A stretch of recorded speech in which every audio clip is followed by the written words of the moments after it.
Hello, everybody, and welcome to another Tarkir Dragonstorm draft here on the channel. We're going to be diving right on in here.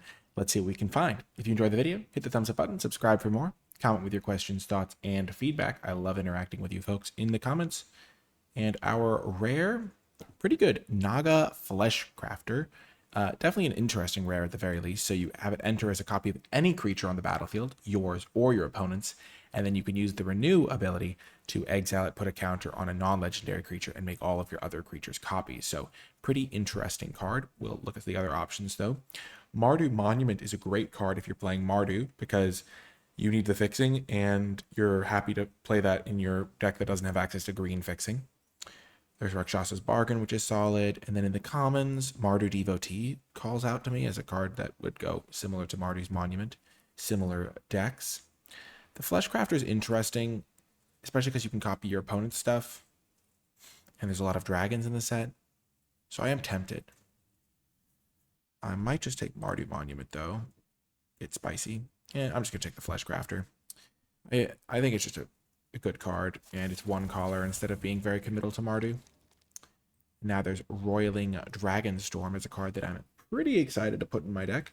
You can get card parity the first time you play this because you play this card, which is a card, draw two, which would be put you up a card, and then you discard a card. So it's card parity, but if you ever play another dragon, then you end up on cards. It's also nice with a card like Fleshcrafter, which you can then discard if you want just the renew ability of the card.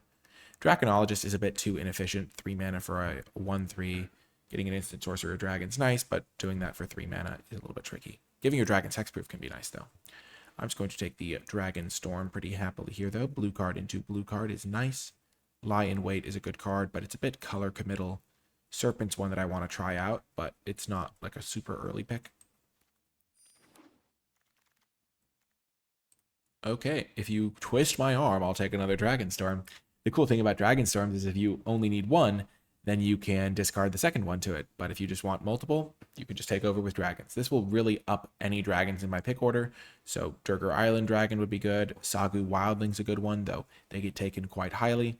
And overall, starting with 3 blue cards gives me a lot of good options. So I'm glad that I started with a blue card instead of a Mardu Monument, especially one that's powerful like the Fleshcrafter.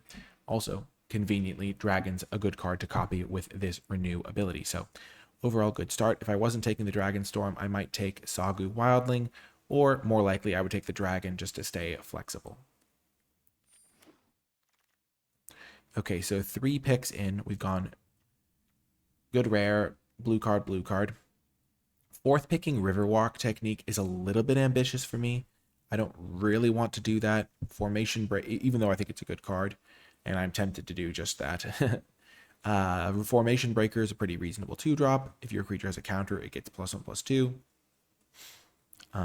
Interesting. It's kind of cutesy with this because you put a counter on something, they all become copies of Formation Breaker, and because there's a counter on something, all your creatures are going to be 3/3s that are hard to block.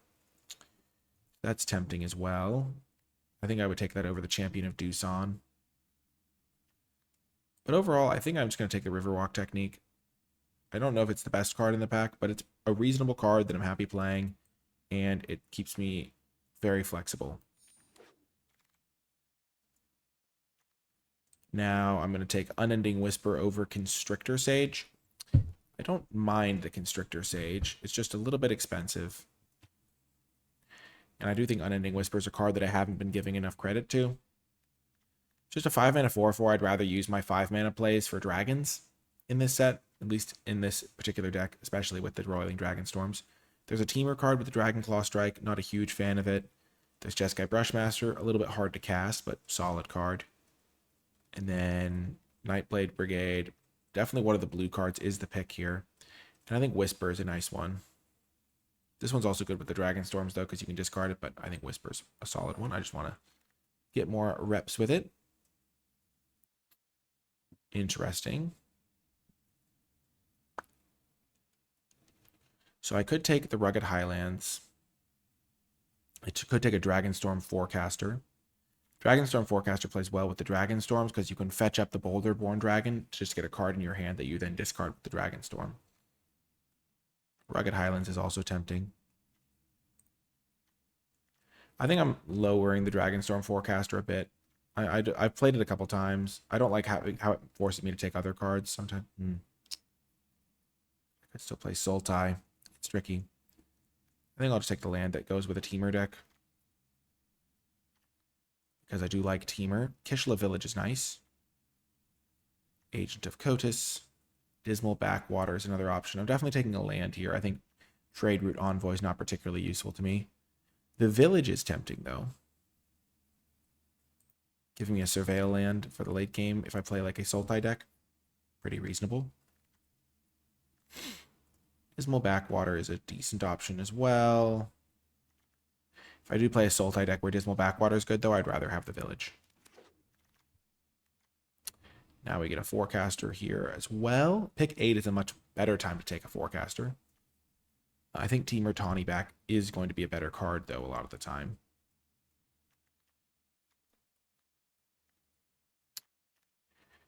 And yeah, I think I'll do that.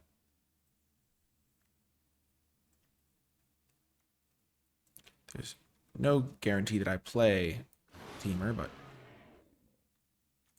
Wheeling Evolving Wilds is crazy to me. I do really want dragons, but I think I've got to take the Evolving Wilds over Snakeskin Veil as well. Blue is the only color I'm locked into. I have some stuff that would help me go Teamer. This card can also go into a Teamer deck. One of the reasons I liked it as well. But Evolving Wilds, Stormshriek Feral, Snakeskin Veil, even the land, those are all cards that probably should. I mean, the land might wheel sometimes because black-white's not the most desirable. Cool, I might get a chance to try the Ice Ridge Serpent. Like, even if I had the Dragon Whisperer, I don't think I'd love taking the dragon here. I kind of want to try the Ice Ridge Serpent. There's also Snakeskin Veil, there's a dragon, Feral Death Gorge. There's a lot of dragons as options. I guess I already passed up on the 5-mana 4/4 tapper guy. But yet here we are. I said, oh, I want my 5-drops to be dragons, and then I took a serpent instead. There have been some interesting choices this draft. I don't necessarily have to be a Teamer deck just because I have this guy in a Rugged Highlands. I could easily be a Jeskai deck. We'll take this card over the random black cards that I don't love and over the Lightfoot Technique, which is one of those cards that I always find myself playing around even though it's very rarely played, which is not a good spot to be. If a card's not played that often, you shouldn't play around it that often because you're giving your opponent a lot too much credit. Sure, we'll take the white card. Maybe we end up in a deck that wants it.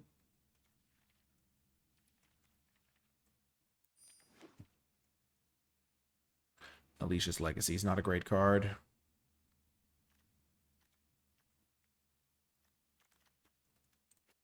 Sure, Watcher of the Wayside.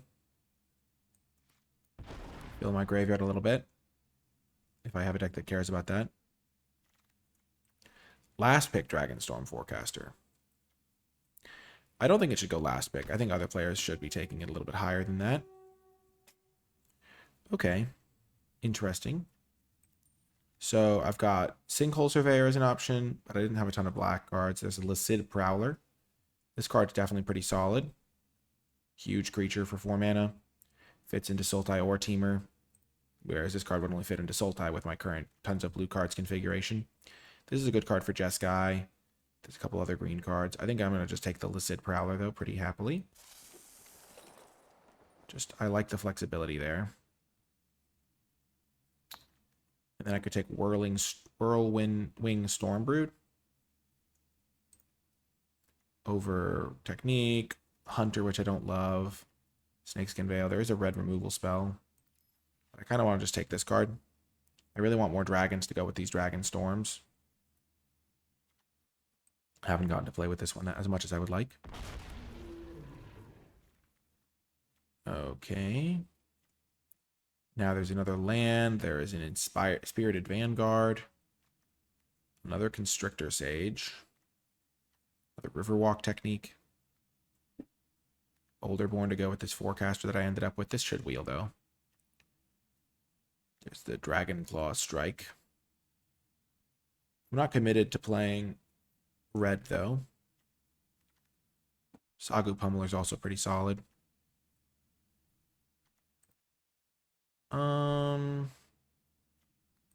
I think I'll just take the Sagu Pummeler over the Vanguard. This is a tough pick. There's a lot of good cards. I don't love the Constrictor all that much. I do love Sunset Strike Master. Just I don't envision myself having a lot of red early mana. So I think I'll just take Swiftwater Cliffs over the Teamer, Devotee, Veteran Ice Climber. Veteran Ice Climber could be okay, but I like Sarkhan's Resolve, but this is a good chance to get a nice land for a Teamer deck, even though I don't have any red cards yet. And this card's perfect. I don't think I can justify passing a Sagu Wildling. With 2 Roiling Dragonstorms, playing blue-green, it's just too good. It's going to be better than Swiftwater Cliffs. It'll really be helpful for me. Channel Dragonfire is fine, but as a red splash, it's not a huge priority for me. And then we get the blue-green land, which is perfect.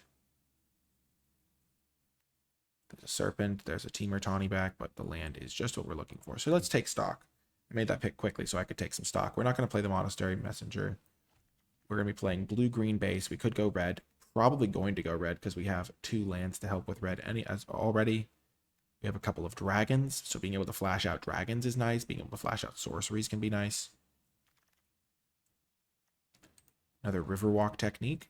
Don't mind if I do. It's a bit expensive, but reasonable card. Playing a second copy seems fine. Zurgo's Vanguard is good, but not for this deck, I don't think. Rescue Leopard can be good, but we're guaranteed to put this card in our deck pretty much, I think. So my 4-drop slot is getting crowded. 1, 2, 3, 4, 5 4-drops. And I do not currently... I think I would love playing Dragonstorm Globes in this deck. Maybe I would even play a Boulderborn. I don't know the optimal configuration that makes this card good. Like, is it 2 globes? I think I take Agent of Kotus here over the Embermouth Sentinel. Sure, I'm going to have some dragons to get some stuff going, but I'd rather just have the 2-mana creature with late game value implications. Wow, Jeskai Monument should not be wheeling. But at this point, I'm playing green, and I'm not trying to splash too heavily, so I'll just take another Pummeler. Could take this guy, but I don't really have a good out to splash that color. And I do like the Pummeler. I think Watcher of the Wayside is actually going to be pretty good in my deck because I have a lot of cards that get value from the graveyard.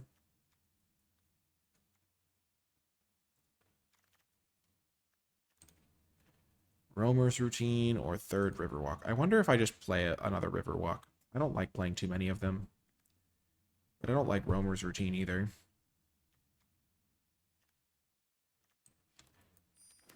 We'll just keep taking Riverwalk techniques and see what happens. We'll probably cut some of them, but, you know, I have 1, 2, 3, 4, 5 cards in the land slot here. So I need to still make some playables, and it's definitely a playable. It's just my curve is a bit too high. 1, 2, 4, 5, 6, 7. This is why you really need to prioritize low drops. It is a tricky thing, draft. Very tricky. I actually kind of like this Watcher. This Teamer Tawny back's not the most favorable card I've ever seen. Keep in mind that I could just be a deck that plays black. Okay, now I will take Boulderborn Dragon to go with the Forecaster. Hey, so rain easy. There is Dragonclaw Strike. We'll just take the Boulderborn. And another Watcher of the Wayside. Also, I am streaming this live on Twitch in case you're curious. That's why if I interact with a Twitch chatter, that's what it's from. This card would be fine in the deck, but we just need more early drops. By early, I mean anything that comes before turn 4. Rebellious Strike should not be going with 1 card left in the pack, but we can't play it, so we'll take the Focus the Mind. We're set up to play Teamer, but we don't have a lot of green cards even. We just have good mana for it. And enough green cards. Okay. Well, this is a great pack. So I think this is the easiest Kishla Skimmer ever. Not because I think that it's better than Karakit Guardian, but just like for curve reasons, like getting a 2-drop that can do stuff is pretty good. Maybe Karakit Guardian's better. Tough. I would also love Teamer Devotee interactive spells. But a 2-drop is a 2-drop is a 2-drop, as they say. Or do I just take the Guardian and gamble it all? I mean, Guardian, I think, is a better card for me in terms of like if I already had 2-drops. Yeah, I'm just gonna take the Guardian. It's a huge beater. And I do like the Skimmer, don't get me wrong. Do not get me wrong on that front. And now I will take the Botanist. 2 mana, 2/3, hits me some lands maybe. I also like the Sibzig Appraiser. But I think this card is going to do better work for me. And now there's a dragon that I can play early and then get late. Yeah.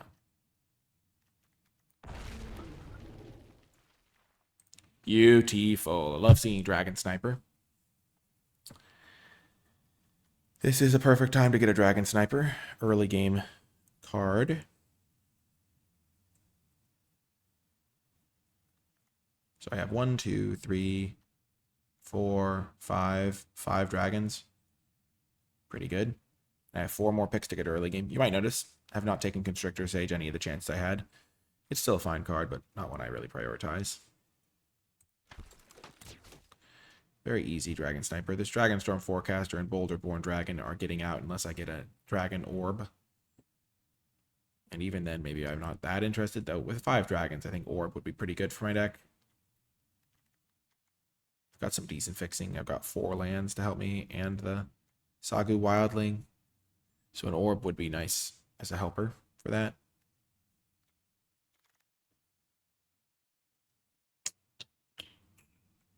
Another Forecaster, also a Quarry Mountain Monastery, which I'm happy to take here.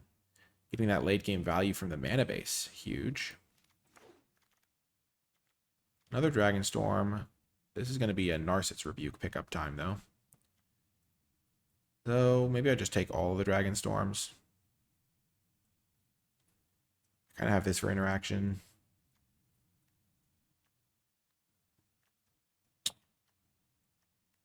Yeah, I'm just going to keep taking the Dragonstorms. I think it's pretty good to get on turn 2. That will be my 2-drop, and then I'll be focused on catch-up mode. Another 2-drop, the Dragonborn Relic.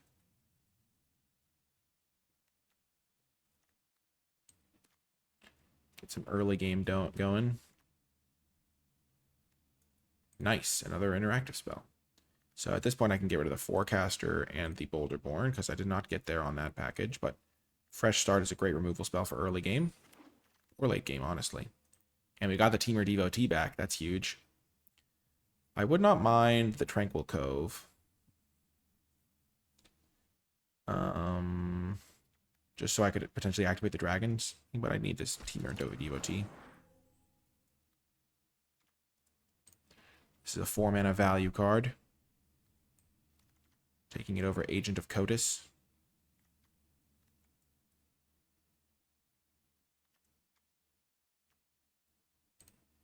I'll take Agent of Kotus. I think I need it.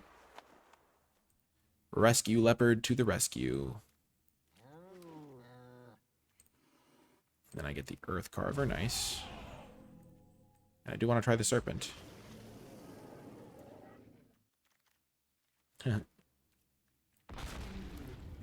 Okay. So we have plenty of playables. The Dragon's Brood Relic I don't think I'm going to play. Because I can't actually activate it. I can't get the mana I need for it. Unless I play like a random off color, which I'm not doing. So cut that. I'm going to try the Watchers here. Got plenty of good stuff from my graveyard. Rescue Leopard's probably a bit ambitious here. Don't need that.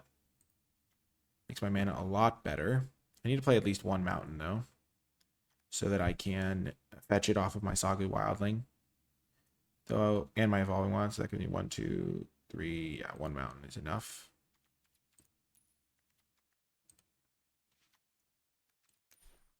Yeah, so 1 mountain. Let's just cut this island for now. So it's going to be 5, 6, 7, 12, 13, 14, 15, 16, 17. Plus this is an extra land. Pretty good. This is 5, 6, 7, 8 blue sources. 1, 2, 3, 4, 5 red sources, and 5, 6, 7, 8, 9 green sources, which is just what I want. Okay, let's make some cuts. I'm going to keep the Unending Whisper because I think I've been cutting that one prematurely, frequently. I have 4 2-drops. These are my 3s. Have to make some cuts at the top end of the curve. I'm going to cut the Earth Carver. 4 more cuts. Jeez, this is tough. This is tough. I'm keeping all my dragons because that's how I win the game with my Dragonstorms. Gosh, I always cut the Unending Whisper, and I don't think I should be. I'm going to cut the 2 Agents of Kotus. I have things to cast on turn 2 that are not Agent of Kotus. And I don't think I need Sagu Pummeler. Because I really just want to try playing all these Riverwalk techniques to see if it performs well in multiples. And I really want to try the Ice Ridge Serpent. So I do think that Sagu Pummeler is better than the Serpent, but I want to get more reps. Ugh. With all these cards, I want to be able to discard things for value. For value. But no, card advantage plus tempo. This is a lot, but we will try it out like this, at least for starts, and then we can move on from that in the future. I hope you enjoyed the draft portion. I'll see you in the games. Before I get to the games, I want to give a huge shout out to all of the people who support my channel and my work at patreon.com/NicolaiBolas. Patreon support helps me make high-quality content on a consistent basis that will help you improve at draft and have more fun playing Magic the Gathering.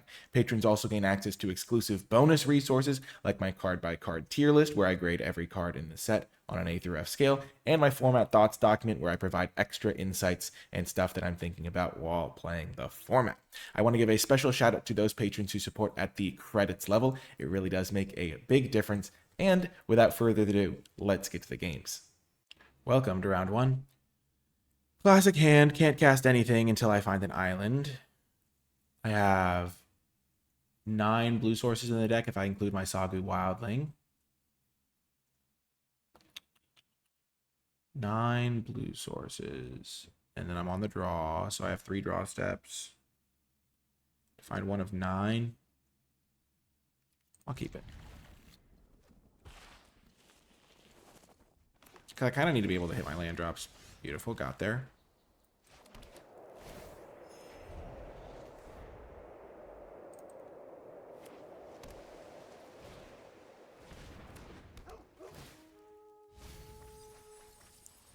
Ooh, Lotus Light Dancers is pretty sweet.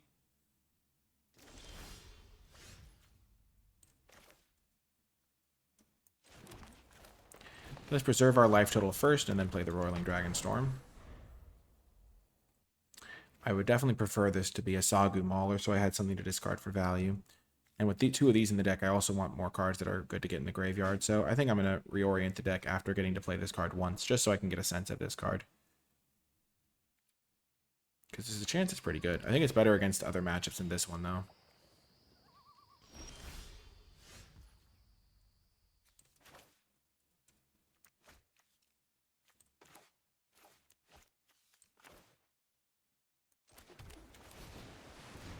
Let's run this into their counterspell.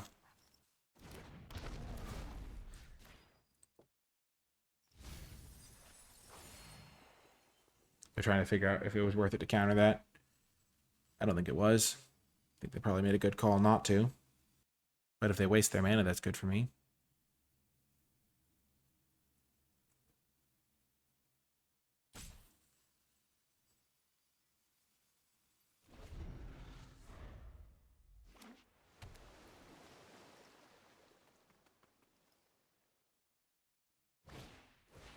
To the surprise of no one. I'll let them counter it if they want. I'm really happy with it if they counter this. This can come in untapped because I control an island. Yep.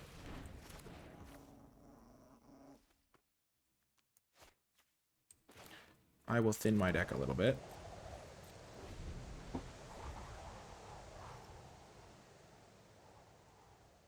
Fetch up a mountain.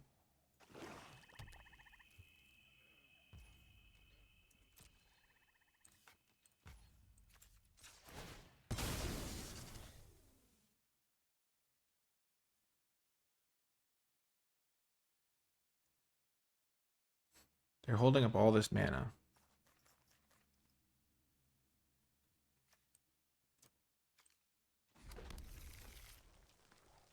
What are they doing now?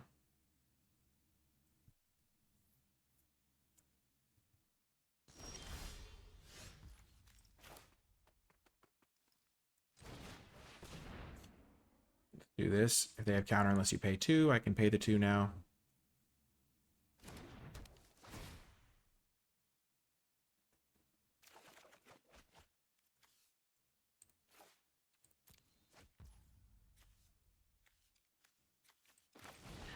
I will let them counter this unless I pay 2, though. Take my tap land out. Because I know they might flash something in. That would be okay. I can then start bouncing.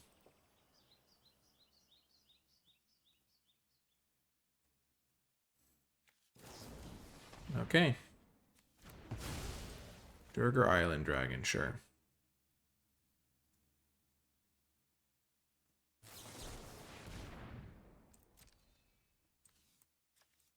I do not care about that card.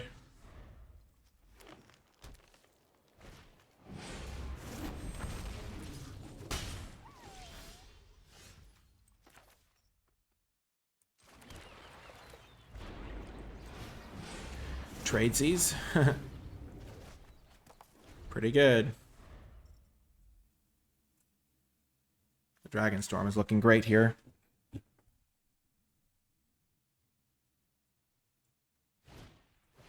Sure.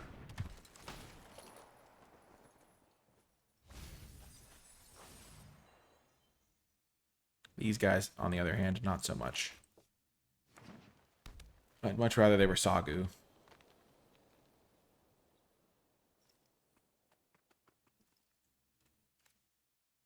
They're going to bounce it to hit me for a tiny bit of damage.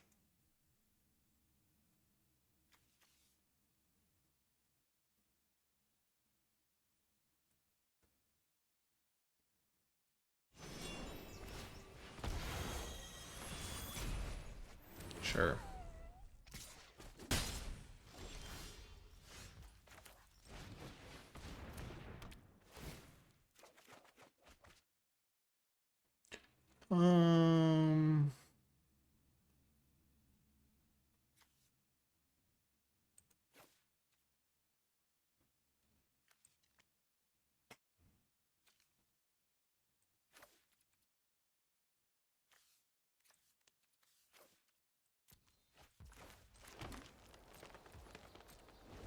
I'll flash this guy in to eat their 1/1 or block their 4/4.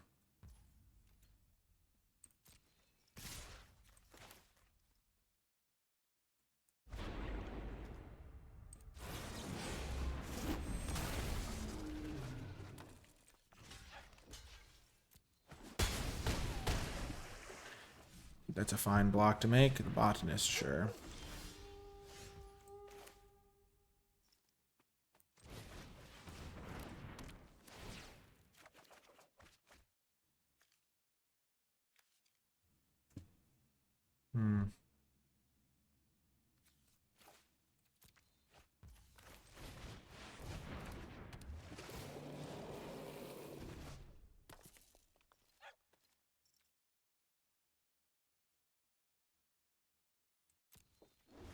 I think I will trade for the 4/4 now.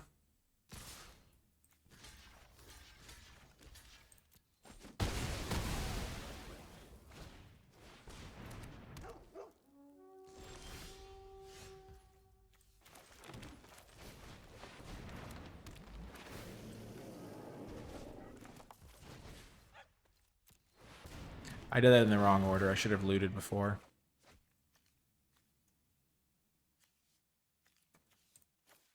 I don't need the card draw. This is all the card draw I need. Maybe I should cut focus to mine for that reason.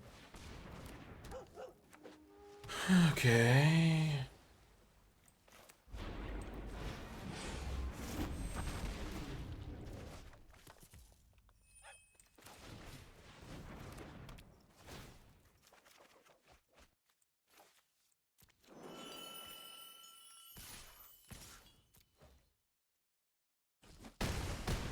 Terrible sequencing, honestly.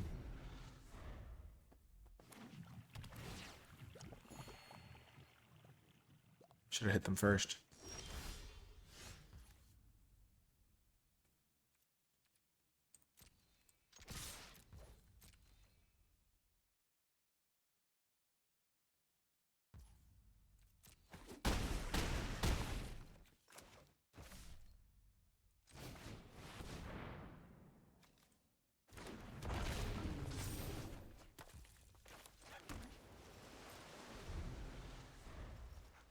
Mm-hmm.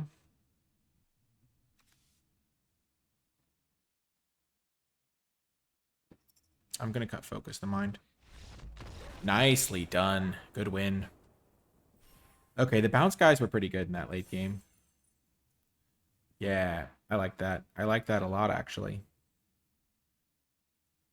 That was cool. Okay, let's change things up a little bit. We don't need the focus the mind. We'd rather just have a big creature.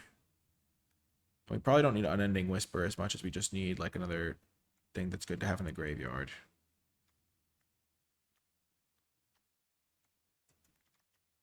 Gosh, I feel like I took Unending Whisper over a reasonable card too, but just getting cut for an Agent of Cotus. So we're going to cast the Sunshine 3. We have 5 early plays. Oh, man. This is tough. I'm just going to rely on these for my card advantage / my mana base. I'll add one of these each, but if the Saga Pummeler would have seemed better or the Agent would seem better. I'm just worried about not having enough 2-drops that affect the board. / 3-drops, because like the 2-drops can be on turn 3 with a tap land. So I think 1 Agent of Cotus, 1 Saga Mauler is going to be a lot better.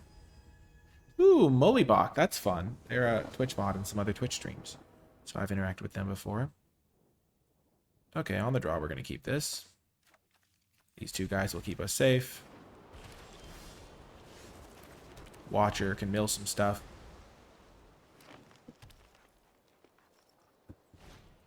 Sure.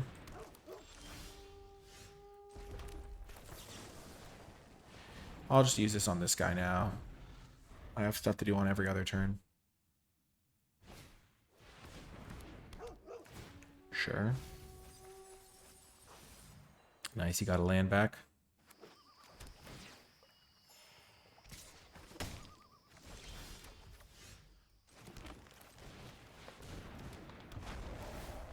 Here we come. So this comes into play untapped, so that's nice. Crotic Nest Guard, sure.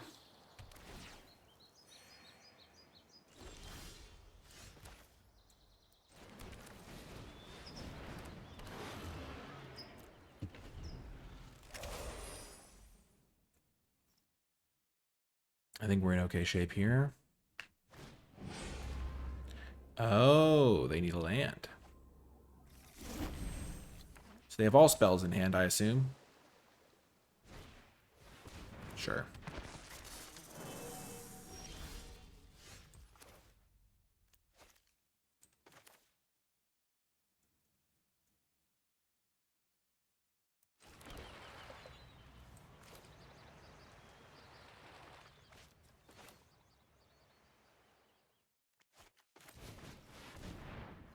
I'm fine having this countered. Not the end of the world. Just bounce their most expensive one.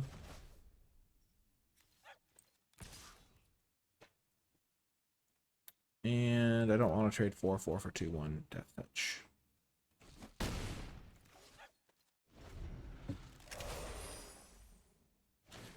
They might have some stuff that generates big tokens, so maybe this guy would be good to save at some point, but...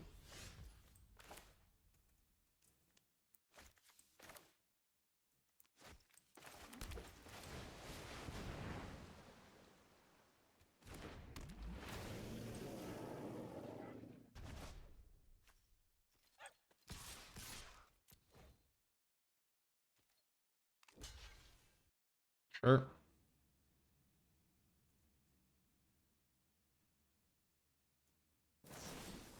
Also fine. That's a little scary.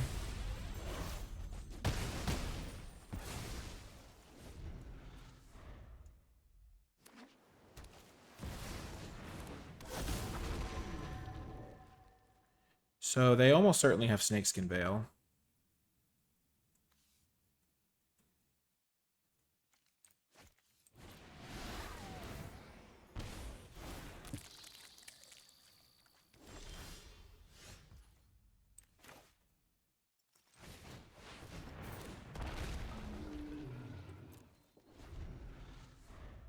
As we're about to find out.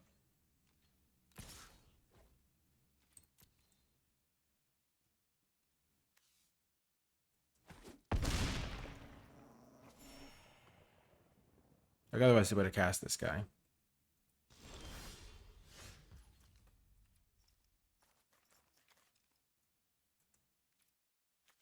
Plus 5 mana, so I have available 6 mana.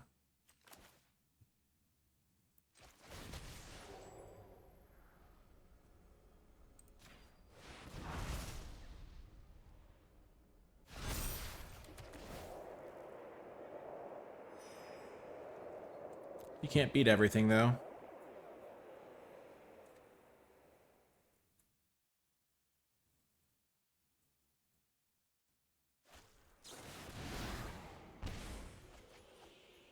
I should have put it on the Karakit Guardian. Make it a 7 toughness guy. They use this plus that. It trades. This way I can end up with a big creature, so I actually have some advantage.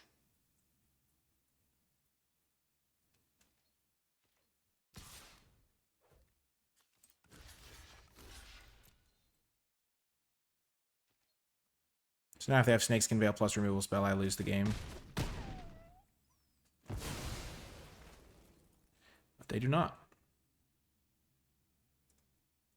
So I can deploy a card and then use my Monastery.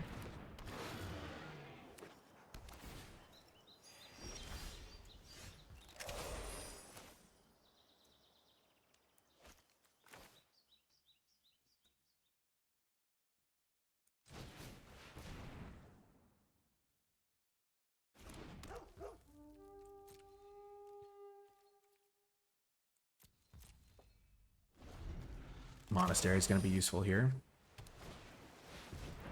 Sure. We'll have to find an answer to that.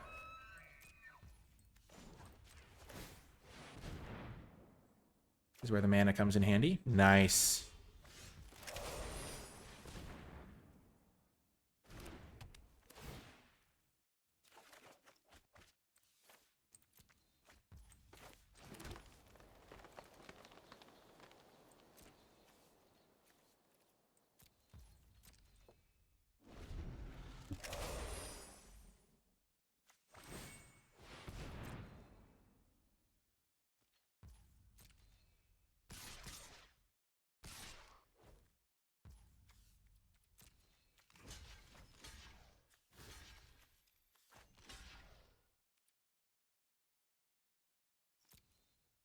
I think they have Snakeskin Veil. Sarkon's Resolve, sure.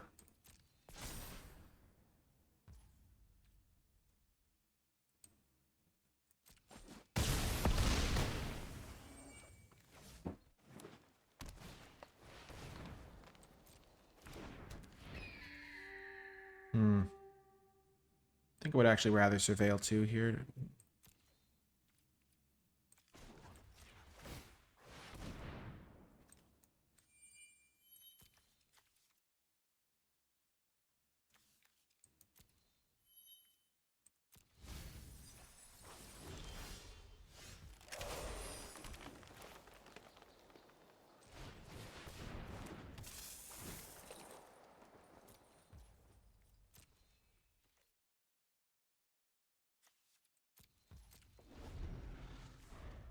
Okay.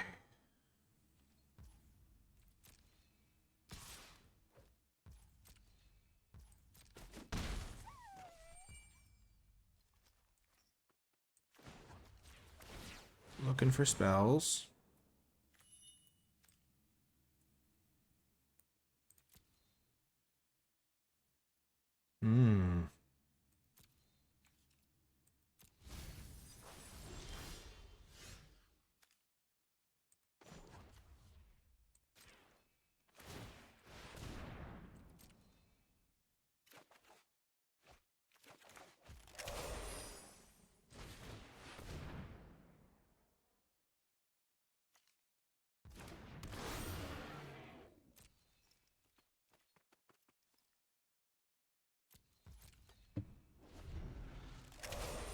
If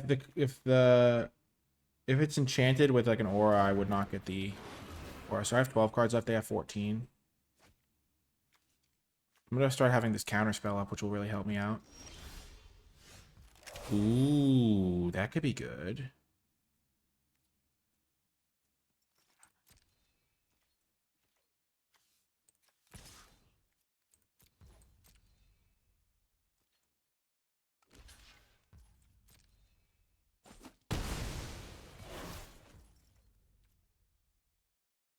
3, 4, 5, 6, 7, 8, 9. 10 mana.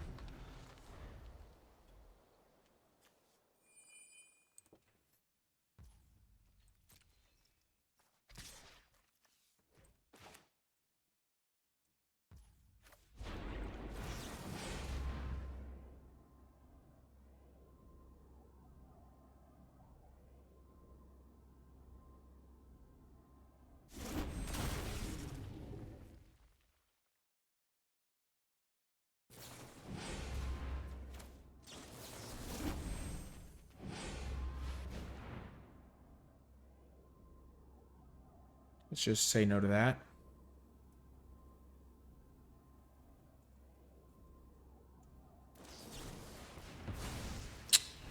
Unfortunate.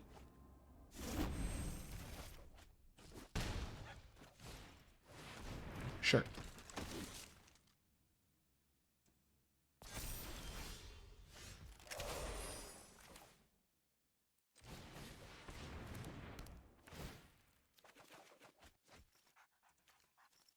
Mm-hmm.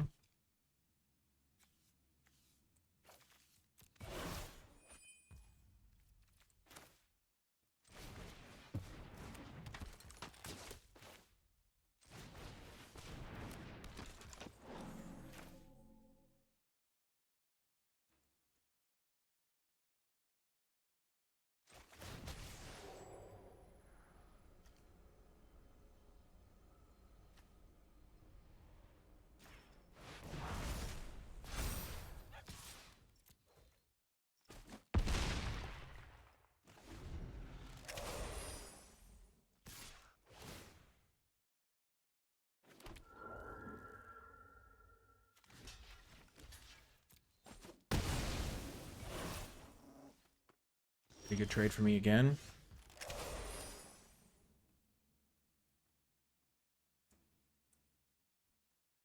Or I can cast this at a flash speed.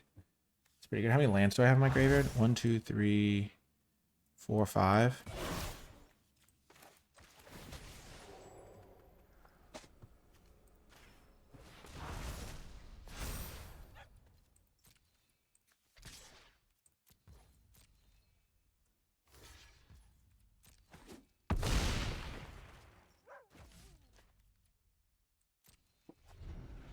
Patch this in.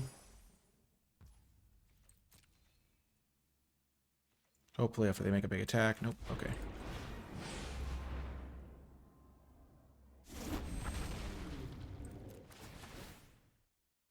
And they only have one flyer. So this guy's pretty good.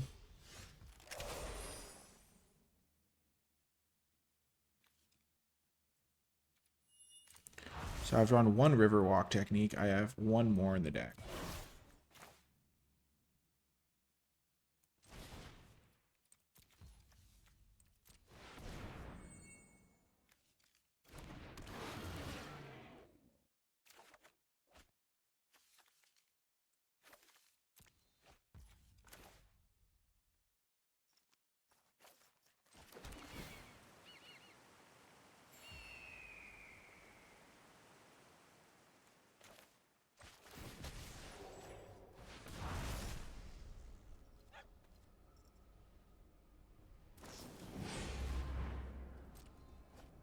Sure.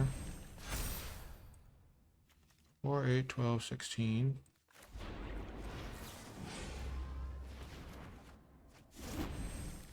Boom! Got the win. I think I did that slightly wrong order. But yeah, nice little victory there. I felt really good about having access to the extra graveyard cards. Really felt like I had inevitability on my side. Hopefully you saw how powerful the lands were as well. Those ones really carried me through the mid game.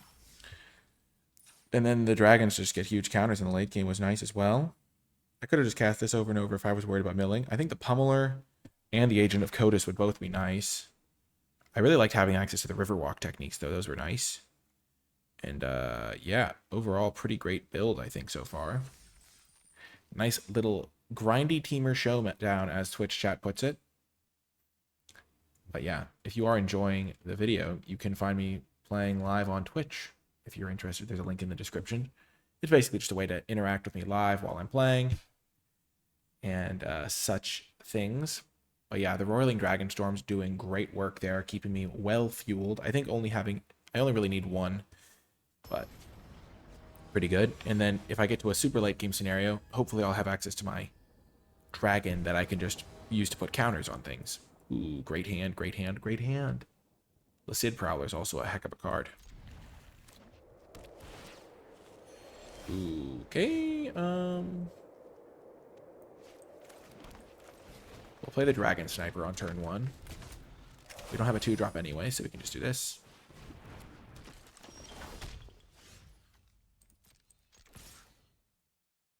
I will make the trade. I'll use this to get another forest. So I can guarantee Lysid Prowler on turn 4.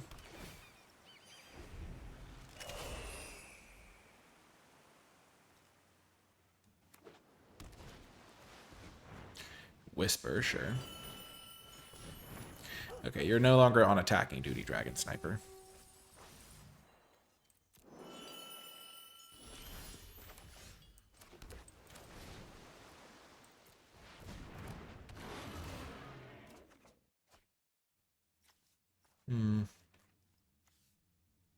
Don't think Botanist is that useful this game.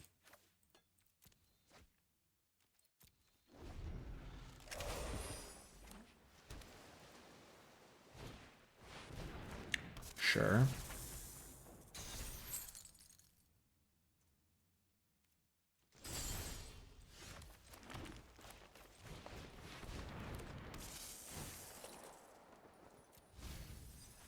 Whoo, nice. That'll be real good. When this dies, I can put 3 counters on something. Good job, deck.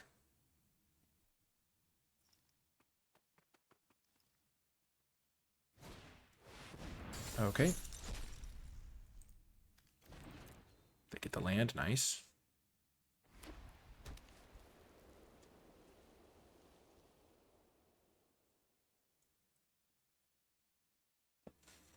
And they don't attack into my guy. There's the monastery. Huge.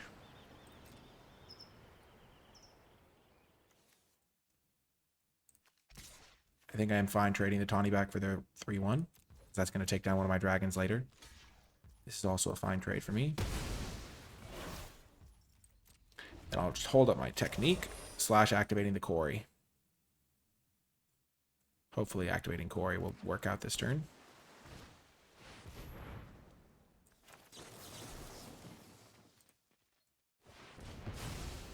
Nope, not going to deal with that. They're going to make too many creatures and I won't be able to push through.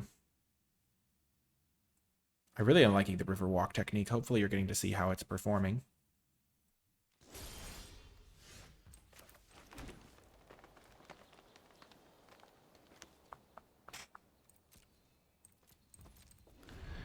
Even though I just have this thing to maybe flash in, I don't really want to bounce any of their guys. Just waiting for this to untap. I'm just going to... Unfortunate, but I do have a good answer with this guy for some of those tokens. And it can block the tokens.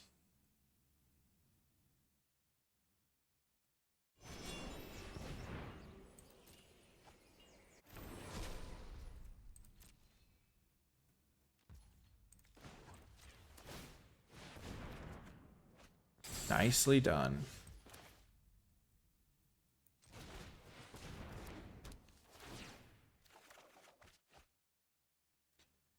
I will get rid of a Watcher, I think.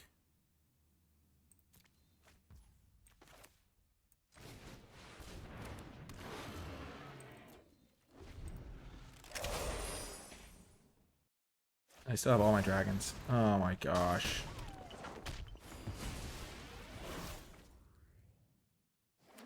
That's a bit unfortunate, you could say.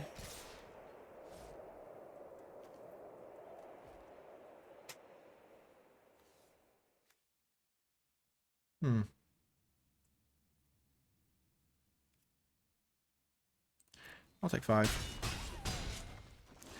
Really just want to draw lands, which I've been unable to do. Because I would love to go this guy this turn, but alas.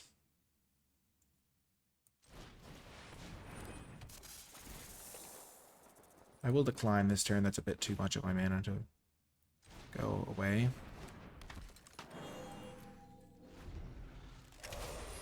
They get to tap one of my guys down.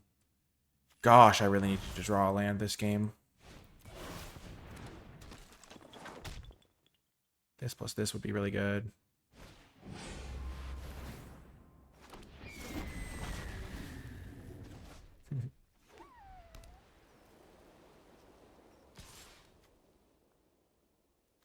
This is what I've been saving the Dragon Sniper for.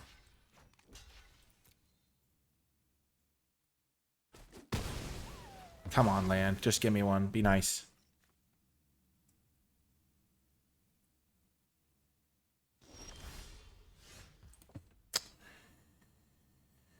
You just can't buy a land sometimes.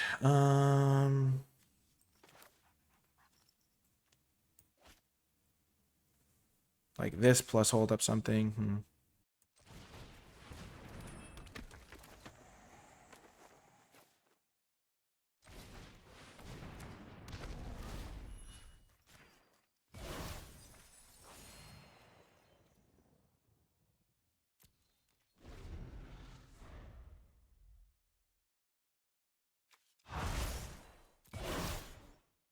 Yeah, I think I'm going to lose this game. This card is seriously messed up.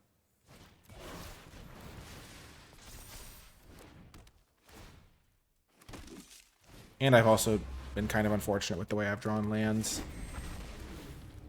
Like, I really needed to draw a land here, like 6 turns ago.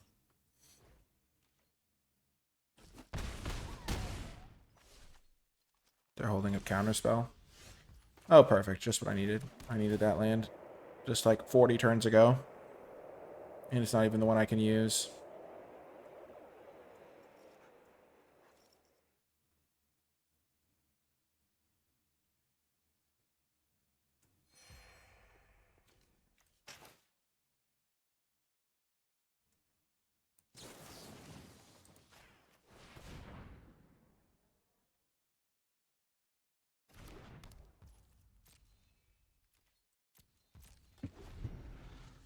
Bit of a bummer, but that's how it goes.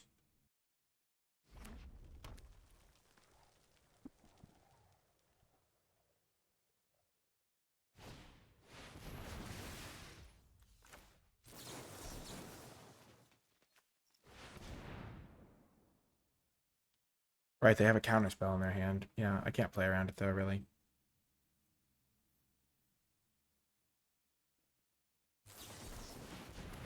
Yeah. I should have conceded this game like 20 turns ago. When I missed land 7 for like 4 turns in a row. Oh, that was too rough. Because I needed to be able to play this card plus a 2-drop at some point in the game, and I just never got there.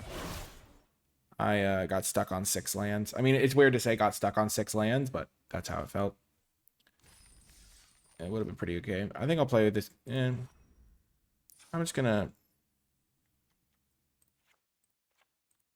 do this. I think. Maybe we'll play 1 Serpent. I just feel like I'd rather have a Sagu guy because I can discard it and feel okay about it. 5 mana is a lot. That was just an unfortunate game, though. Jeskai Revelation's hard to beat. Always keep that in mind that they played that. This can get Island. This.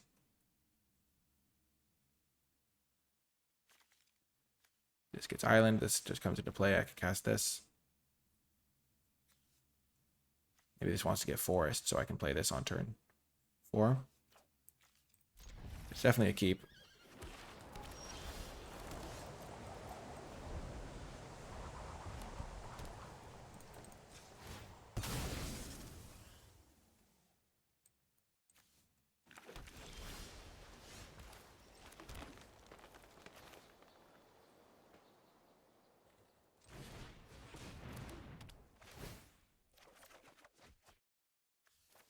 Always getting rid of the Watcher. It's definitely one of my worst cards. It's more of a synergy piece / necessity for my lack of interaction. I really want to play this on turn. Ooh, that's a good draw. Okay.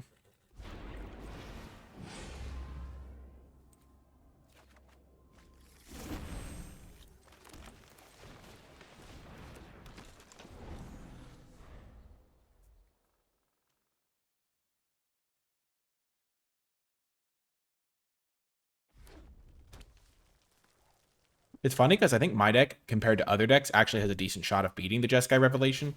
Because by that point in the game, I often can hold up Riverwalk technique.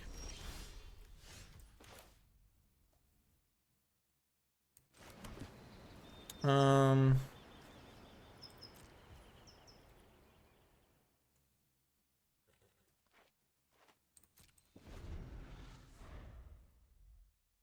the reason I'm doing it this way instead of playing this guy, even though this guy can hold this guy back technically. Ooh, okay. Hopefully they name the Bone Cairn Butcher.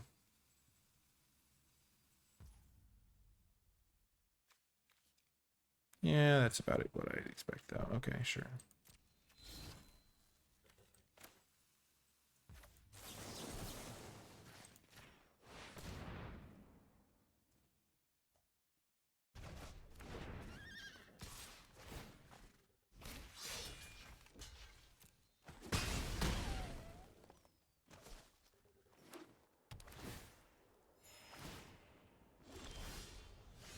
Okay, so now I can do this.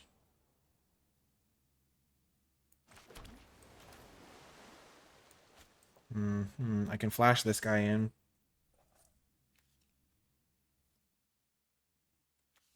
What I'm going to do is just play this.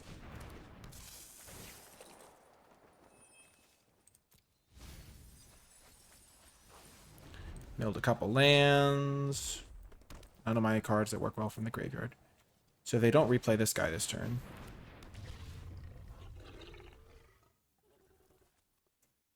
Or if they do, they might not be able to attack because they lose their guys to this.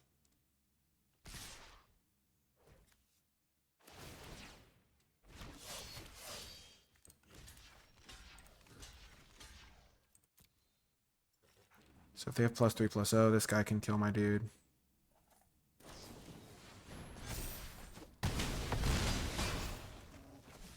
That's certainly an unfortunate turn of events. Okay, that's a great draw.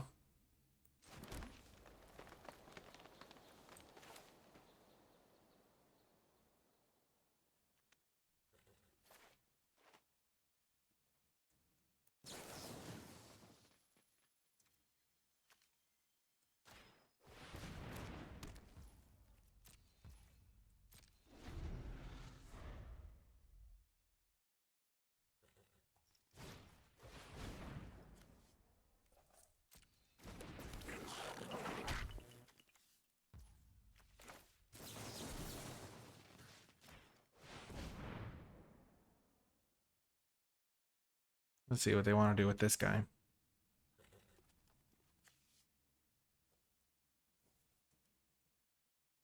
So I have 1, 2, 3 lands in the graveyard. They're putting it on top. Okay, that's good.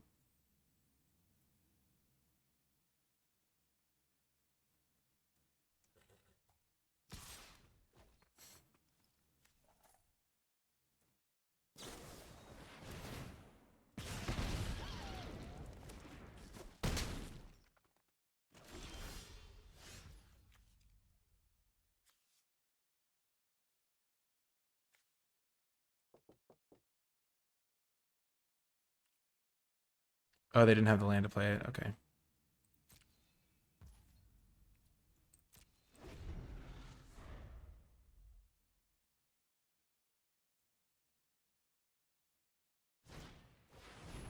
Sure. Sure.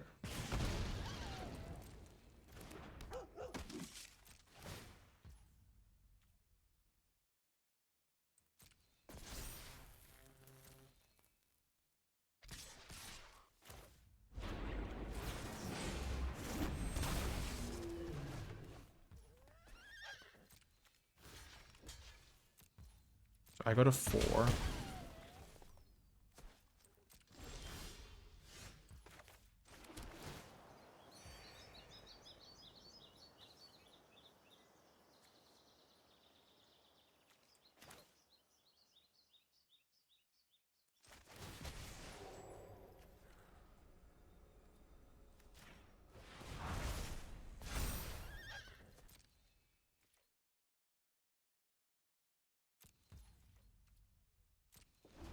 Tap my mana terribly.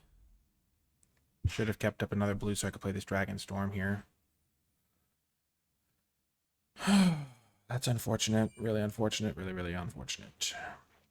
I could have played Dragonstorm and then build up this still. I just tap better.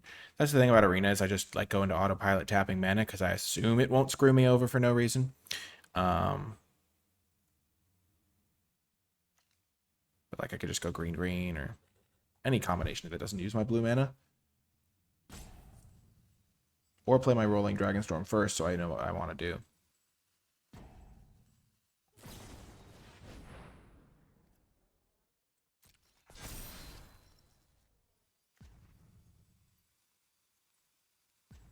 A sacrificing, sure.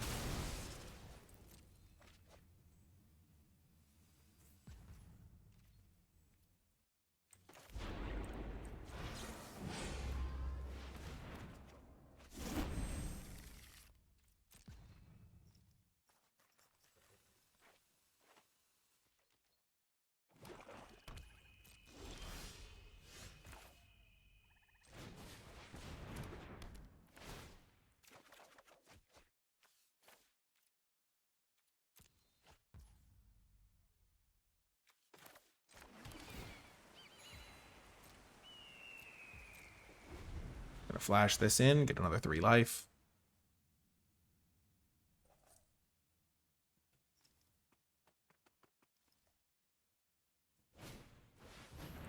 Sure.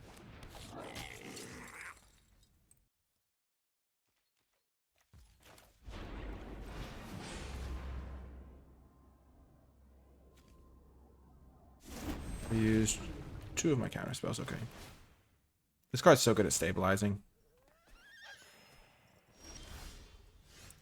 We're gonna play this guy first. So I just, because I know I want to play it to give me extra board state, especially one that can block the Vanguard. Okay, that can be useful for double blocking the Shock Brigade, maybe. 5 mana, so I'm gonna want to play this.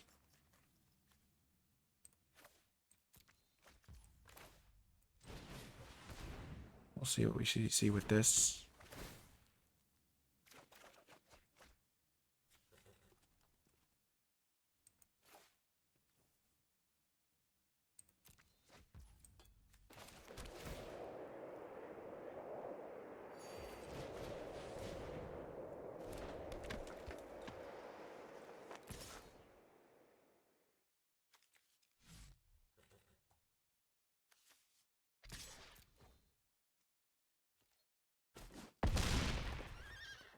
It's a 3-turn clock. Seems worth it. I'm at 10. I got Chump Blocker, Normal Blocker, Dragon.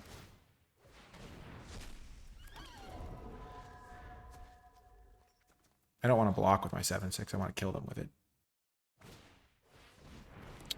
Oh. Okay.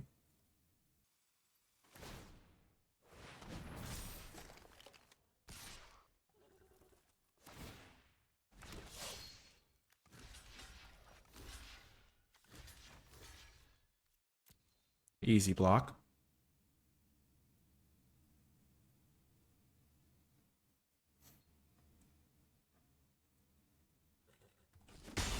If I had discarded the Saga Pummeler, I could have killed them here with the 2 counters, and reach.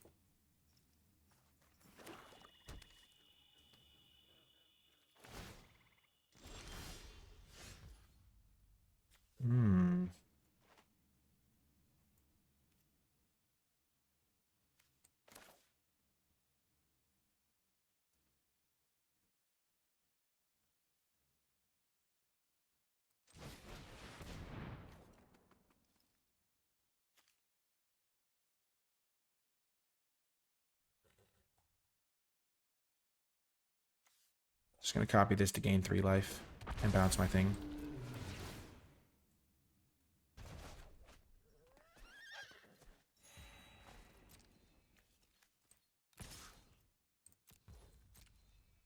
I can just leave back max blockers pretty much.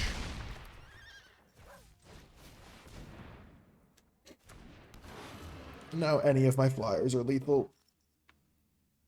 because I can just go counters, plus counters from this guy if it dies. Boom, got the win. My sort of grindy game, I think.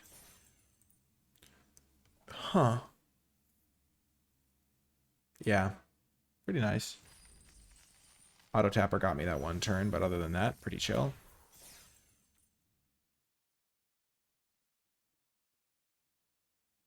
And thanks everybody for tuning in. It's really great to have you. And everyone watching on YouTube. It's a real fun community we've got here, and I like how positive everyone is, and it's nice to be able to post videos and know, like, okay, people are pretty nice in the comments. So that's always great.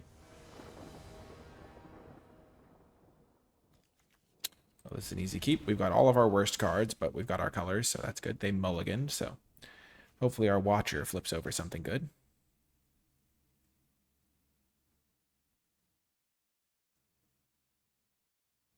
I've really liked the Riverwalk techniques, gotta be honest. I keep wanting to draw them anytime the game gets past turn like 4 or 5.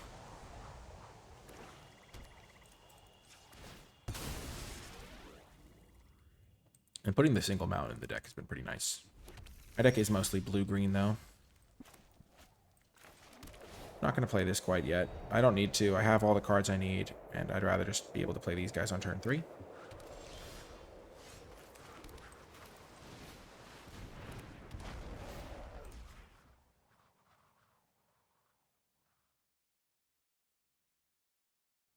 Are they going to kill this for 1 mana? Oh, the shame. Well, it's good to know about that guy. I love milling lands, because it helps my Lysid Prowler later.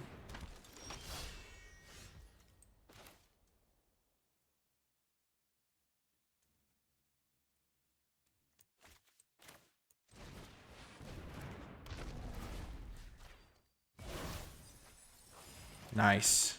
Value. Good job, Watcher.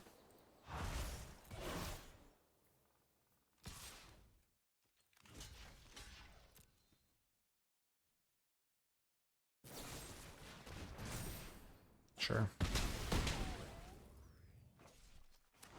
Oh my gosh, I forgot that I gained 5 life this game.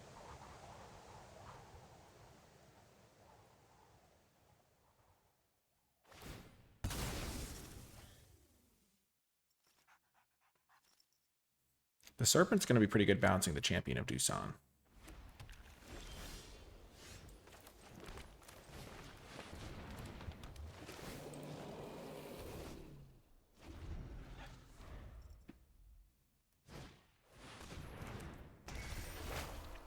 Oh no.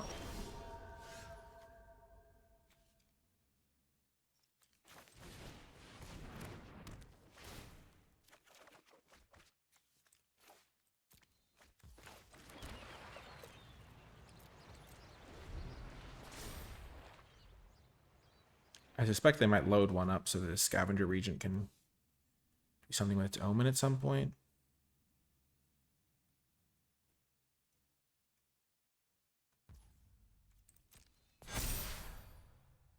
I'm definitely looking to cast a kill spell here, or do something on their end step. Probably end step.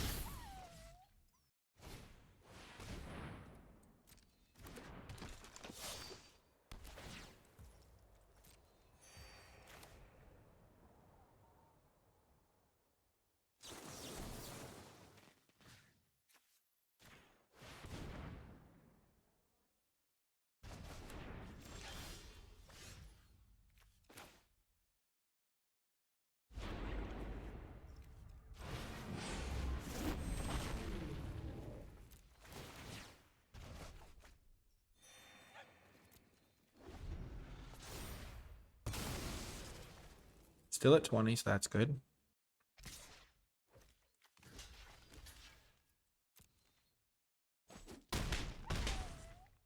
Reasonable trade. Sure.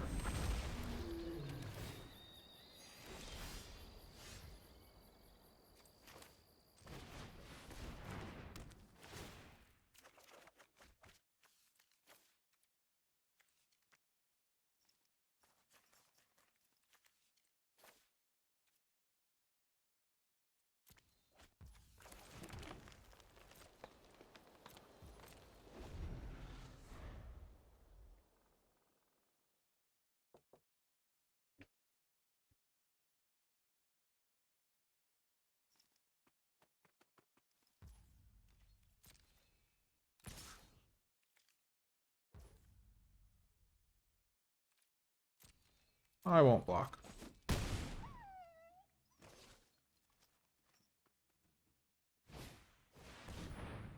Sure.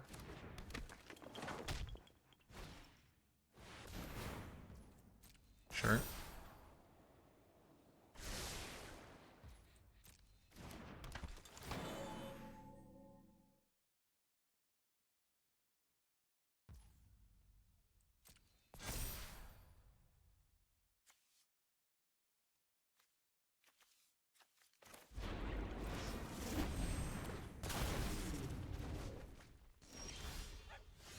What a rip. That's huge.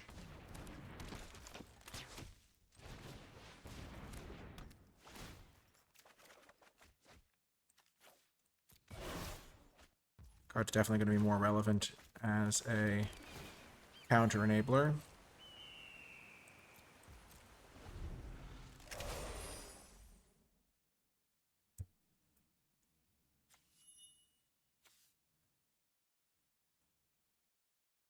Getting ready to block here is going to be nice.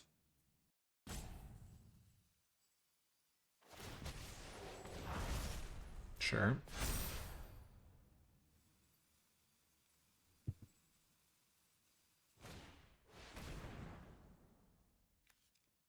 Sure.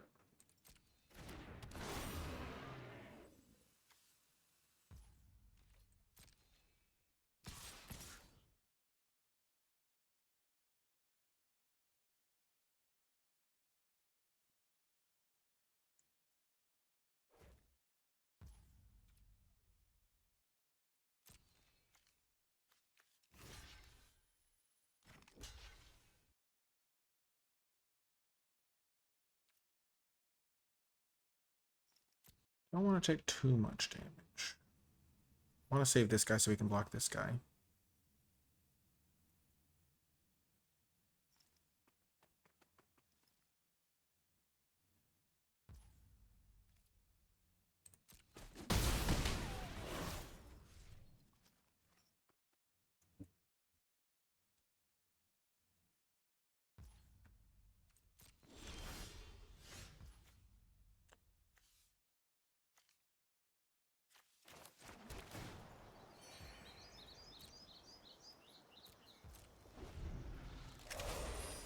Remember, I can flash this guy in. Eat this in combat if they attack with it. They probably know I have this card, or they suspect, because I could have put the counters on something. Which would have been an objectively good thing to do, for sure. But now I'm going to have the ability to do both in one turn to make this guy a 5/5 at some point, maybe. Sure.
Gosh.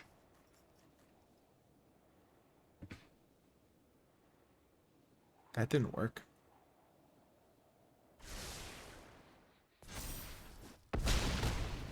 Huh.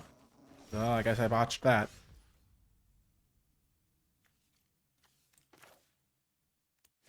Three, four, five, six. So 3, 4, 5, 6, 7, 8, 9.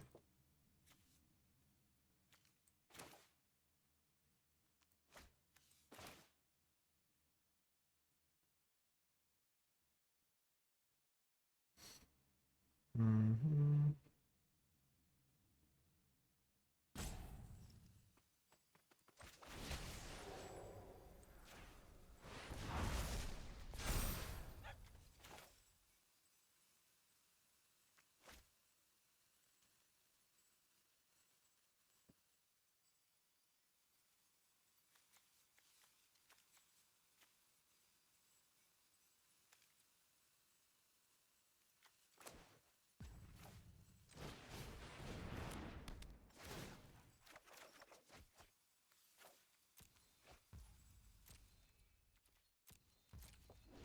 Oh, this is a bummer.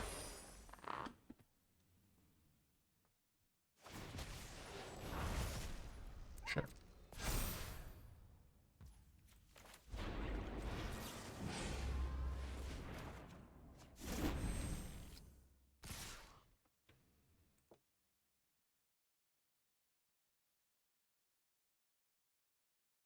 They must have drawn something. This card was really good for them to have. I messed that up, maybe. Maybe I was supposed to... I was probably supposed to double block this. I was trying to just eat their guy. Or maybe I was just supposed to block the Formation Breaker to play around that.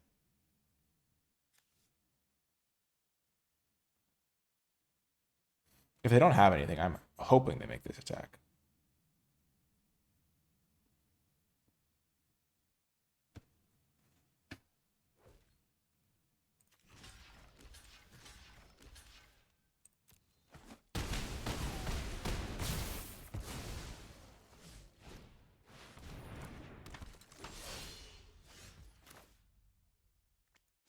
So 3, 6, 7, 8, 9, 10. So.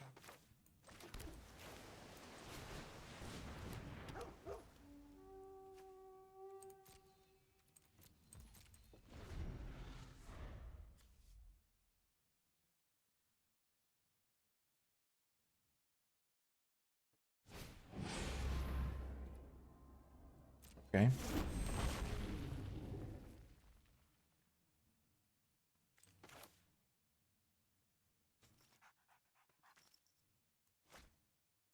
So they're going to buff up one of their 2/1s.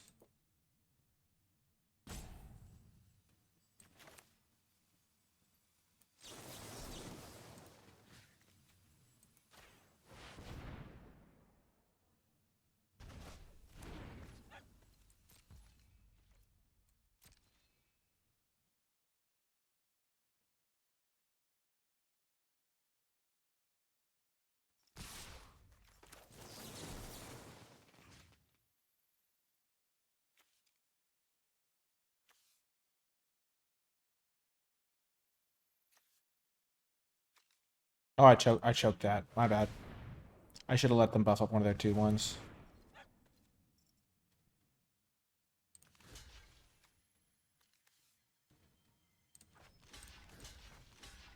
Gosh, I choked. Oh, I had him. They would have buffed their Trampler, though. But it wouldn't have mattered. Oh my gosh, what a horrible play. Yeah, that was fun, I guess. But yeah, so they buff up their Trampler or whatever they buff. They probably buff their 1/1, actually, that I can't and block otherwise. And then I can scoop their 4/2, scoop their 5/5, block, and live at 1 life, win the game because they lose all their guys. What a horrendous choke. Oh my gosh, what was that, Nikolai? Oh, it was so bad. I'm sorry, viewers. I let you all down.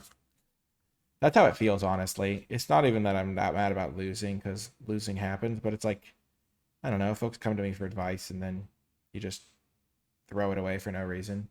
Like, gosh, what a horrible choice. I should have just done the math. I just, like, don't bother calculating, and it's just embarrassing. Like, I was like, okay, they're buff their 1/1, and then they attack with everything. I kill 2 of their attackers, block 2 of them, take 2, win the game. Sorry about that. I should have been better.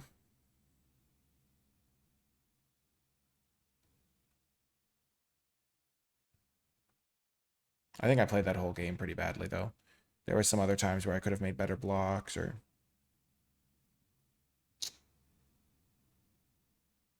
Yeah.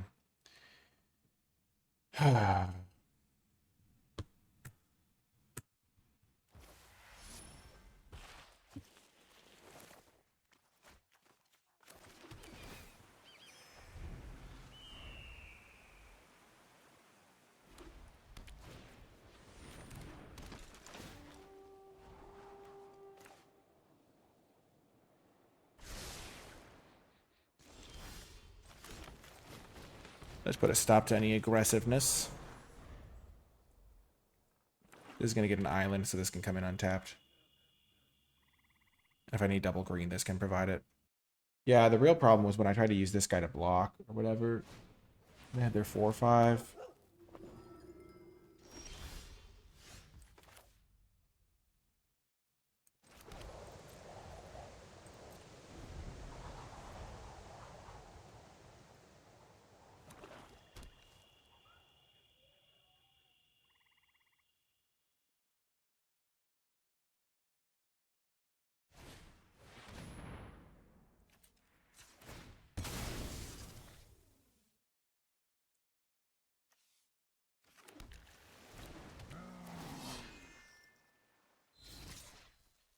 Okay, no blocks. That's exactly what I was hoping to draw, actually. No joke. I was about to be like, I hope I draw Watcher of the Wayside so I can block this 3/3 profitably.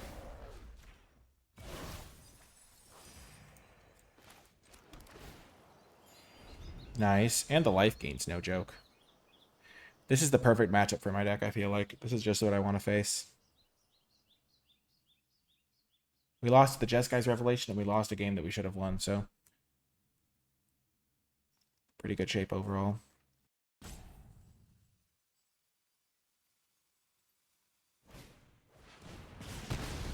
Wow.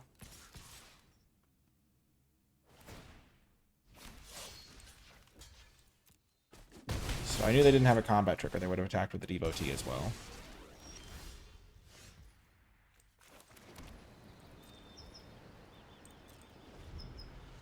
Just going to flash this in, try to make some progress that way.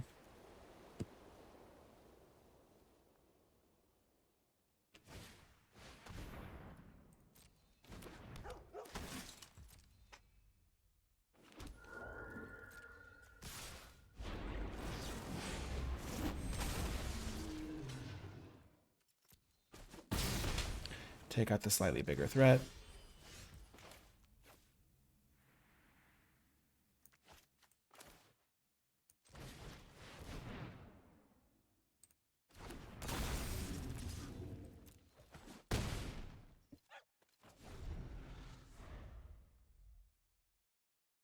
I mean, I have more power in play than they do, so I think it's worth attacking.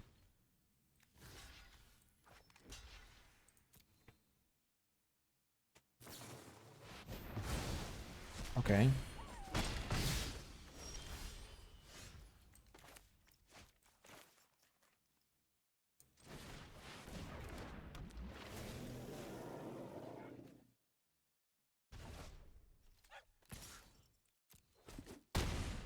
We'll keep sending for now.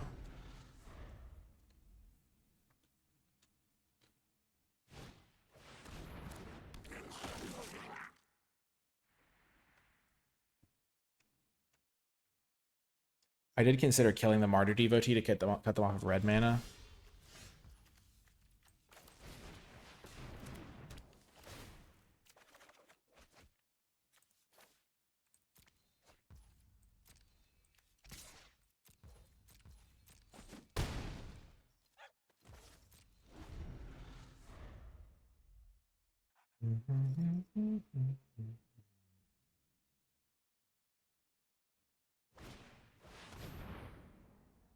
Oh, that's bad.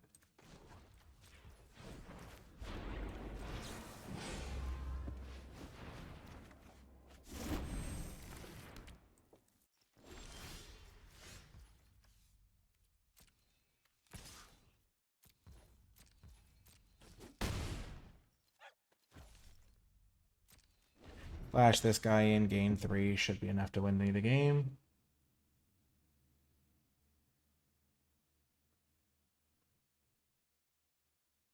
Two, 4, 6, 8 from this thing.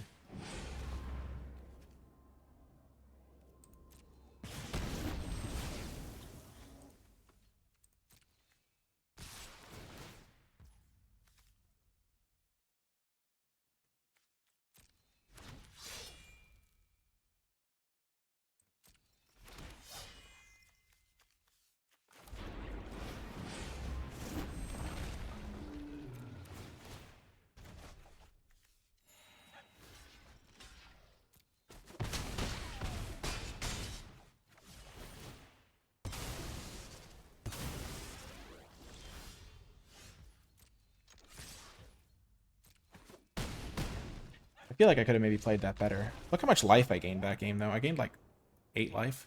3, 4, 5, 7 life. I lived at 7 and I gained 7 life over the course of the game. That's kind of funny. Nice little win there. We've locked in a 4 wins at least record. Yep, nice. Yeah. Magic is hard sometimes, especially late at night. Which is when I'm recording this. You probably can't tell because of my calm and sensible demeanor, my incredible fortitude and focus. But that's where I make slight mistakes, when I just don't bother counting things up.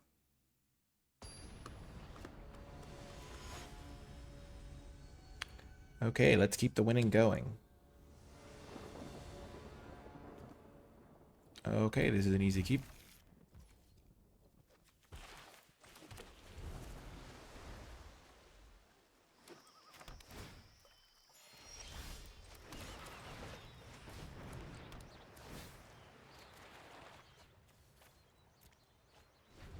Definitely don't need that extra forest. 2 is all I will need.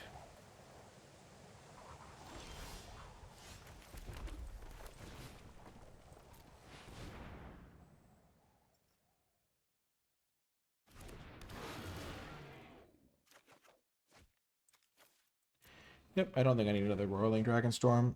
You just spin your wheels too much if you're casting multiples of them every time.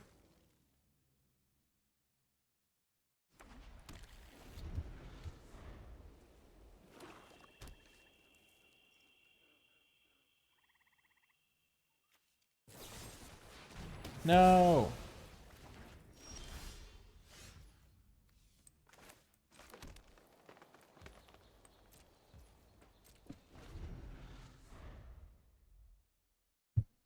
Planning on casting this.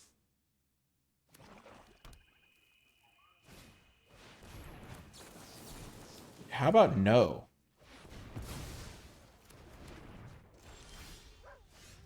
LOL. Okay.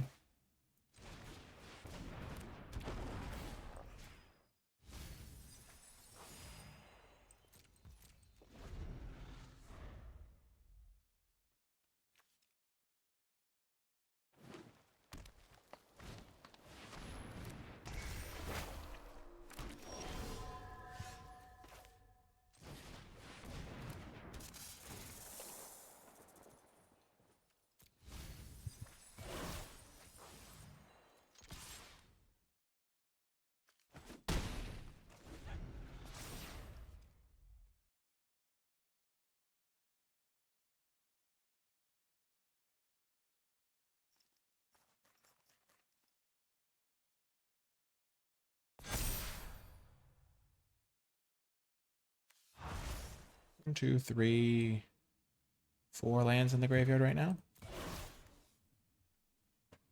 I'm just hoping they don't kill it because I want to copy it with my flesh crafter.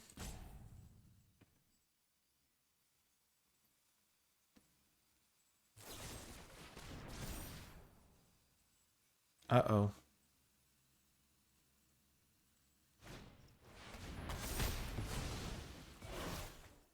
I take 10?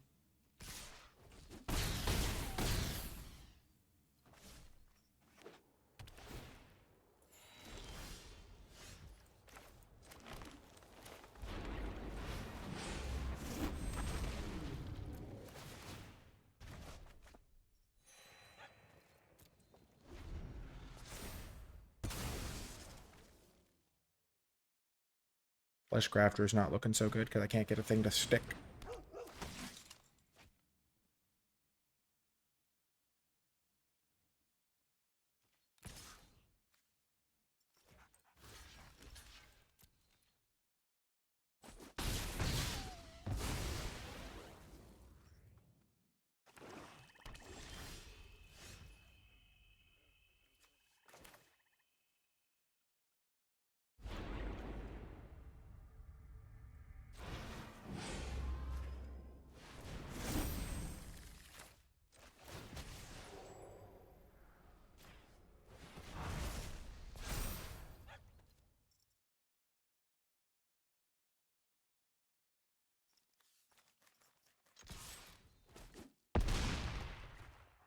The next turn I put this counter on it and I win. This is just betting that they don't have a removal spell that can kill this. Which it looks like they do not.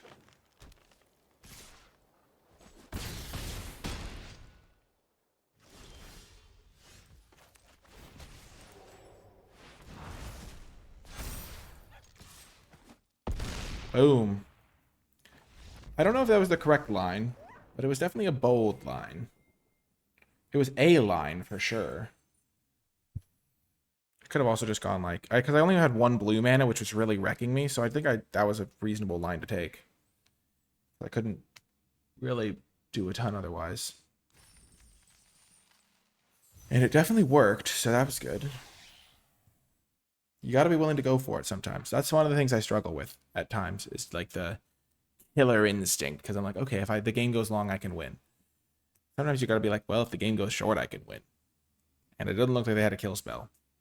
So I gave them one draw step to find it. They didn't find it. The game ended. That was pretty good. Pretty good. You got to be willing to turn your 3-3 into a 10-10 every once in a while, into a 12-12.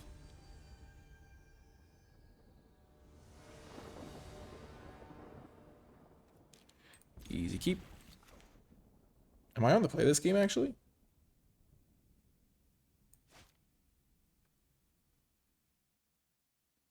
So on turn 2, I want to lead with Island so that my Quarry Mountain thing can come in untapped. It actually doesn't matter which land I play here. Which is always important to think about your mana base.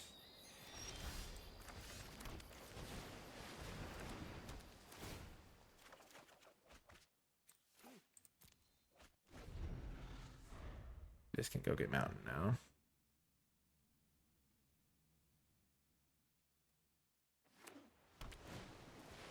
Sure. Weird combo of lands to see here. Okay, they're playing 5-color. Classic.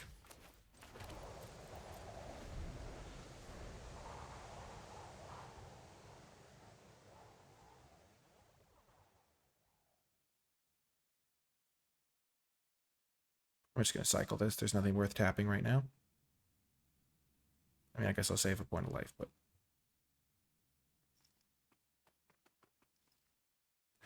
I'd rather just get a random card from my deck to build up towards this guy.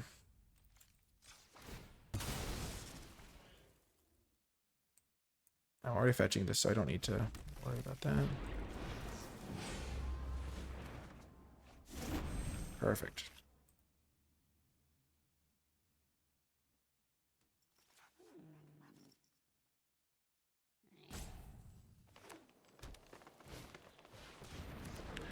Globe.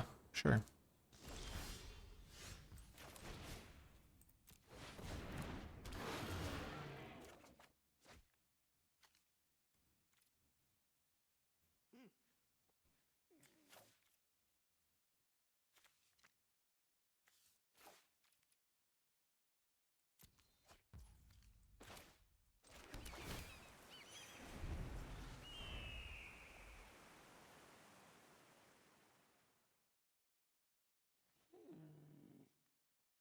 I could have just kept the untapped land.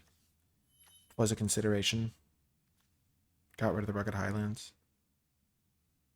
But I figured I'm going to hold up this next turn. Oh, okay.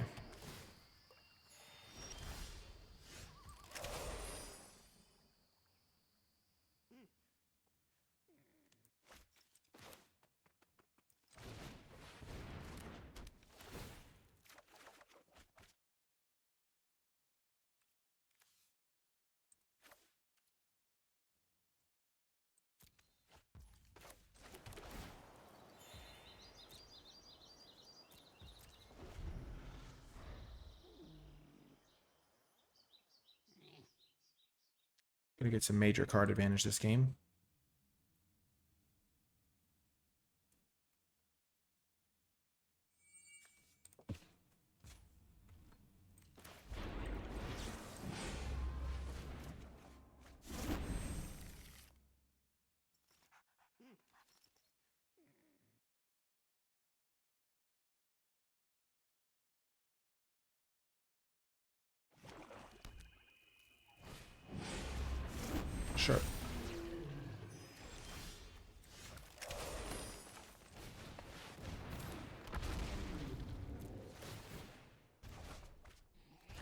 And now one of these will discard the other one, because I won't need that much card advantage, I don't think.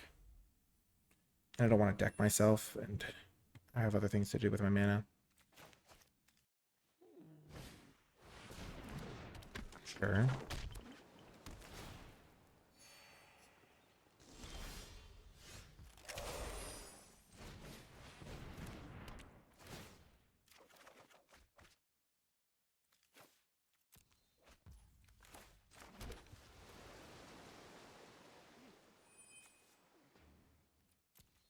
Three lands discarded. 1, 2, 3, 4, 5, 6, 7. I could mill 7 cards. That seems like a lot.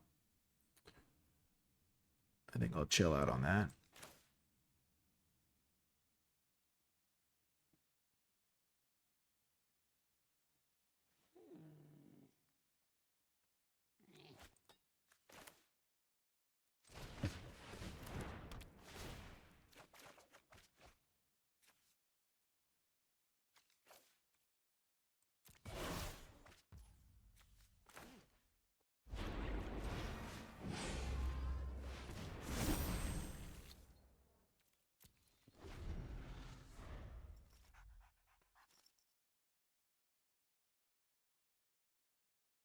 Then I'll be able to start holding up both Riverwalk techniques. So they've got a way to answer this, looks like.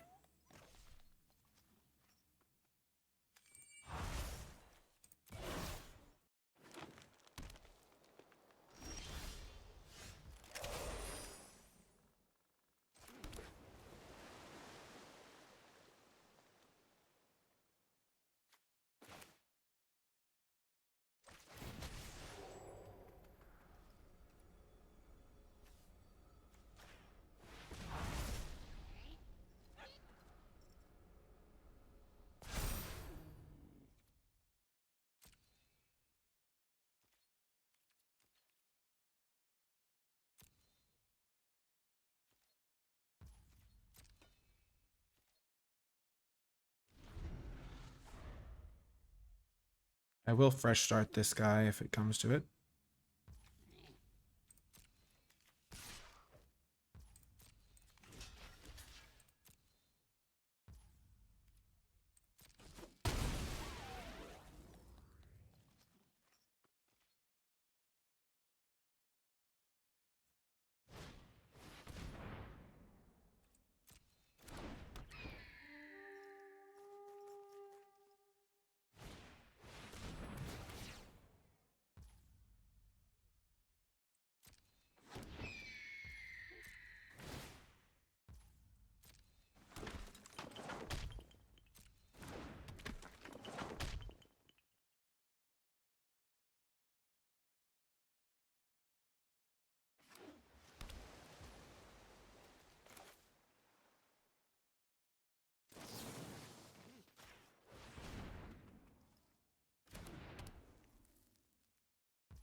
Land? No. Okay. I'm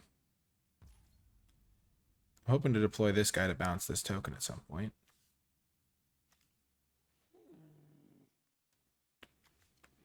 Two, three, four, five, six, seven, eight, 9.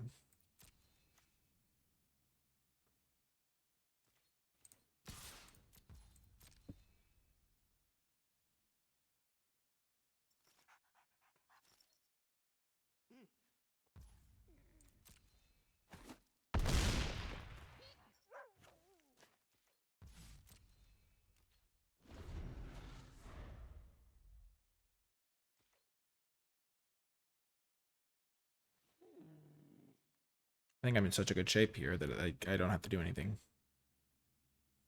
Once I've used these, then I can start bouncing stuff if need be.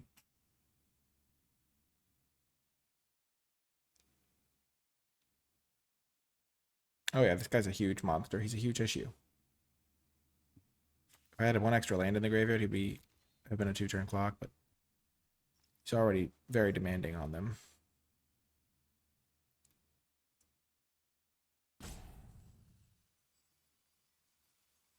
And if they do eventually go for some giant block, I can still put things back in top of their deck. Just like kill a token or whatever.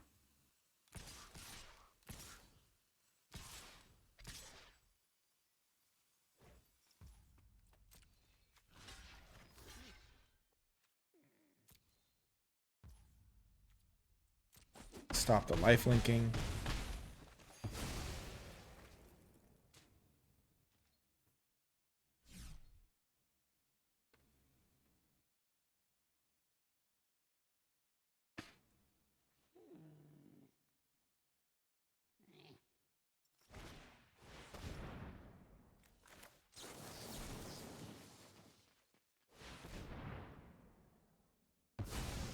Let's counter that, shall we?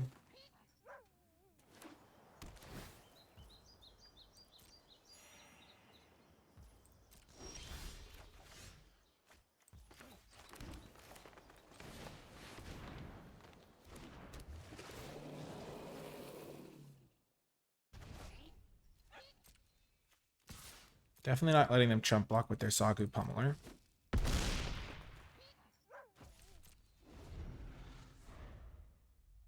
They have 5 toughness, set 12 trample. Boom! Another win for the good guys. Huge. Wow, into Platinum 1. We're in the final round now. One of the things I like about arena drafts is if you get to that max wins, it's almost as if any games you lost from earlier mistakes are absolved a little bit. So hopefully we win this, and I'll feel a little bit better about the game that I kind of punted away a little bit. So regardless, I think we've played pretty well overall. Made a lot of right calls, a lot of good choices, lots of good gameplay happening. So hopefully you've enjoyed this run. It's been a lot of fun. And this is a keeper. We don't have red mana yet, but we've got some cards. In Ice Ridge Serpent, I think 1 copy might be the sweet spot. Usually you can find something good to bounce.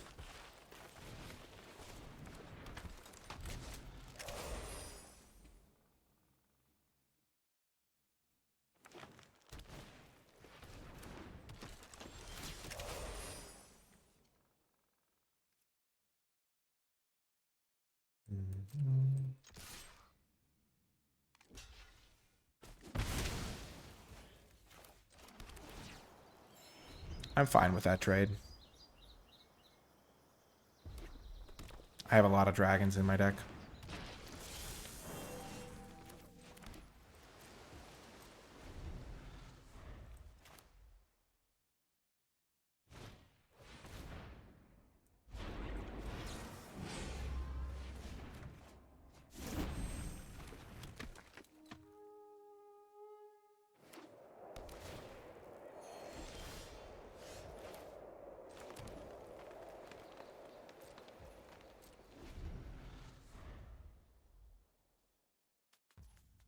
A lot of the times players have been milling me with their Ice Climber, which is just bad, but people do it anyway. This person knows what's up.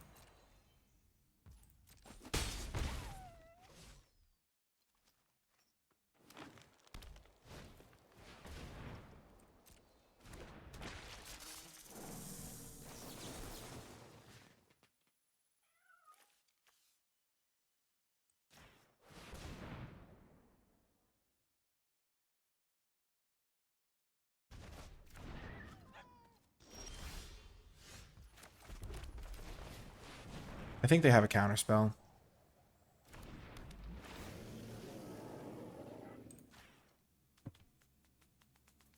Or a punch spell, I guess. Sure. I'm just kind of stalling right now.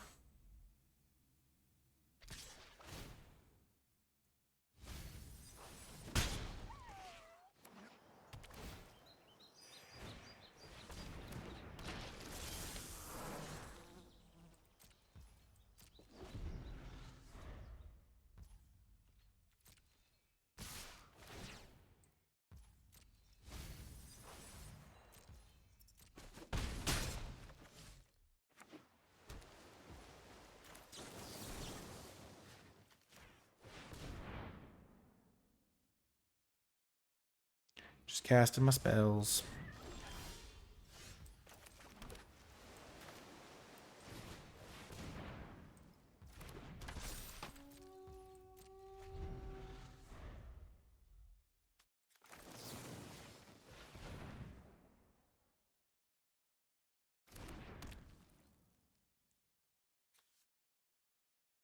I have lots of good self-mill stuff.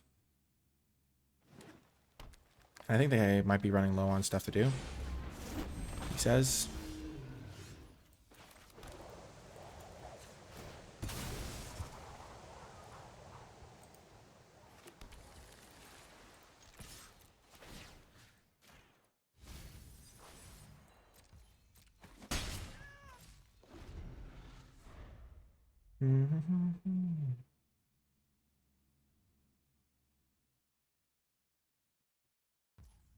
I got greedy. Or I got impatient and I'm getting punished for it. I could have waited and then this guy could have copied their dragon, but instead I don't know what came over me. I just was like, I have to do something now. Why not copy their 2-drop? I would love to do that.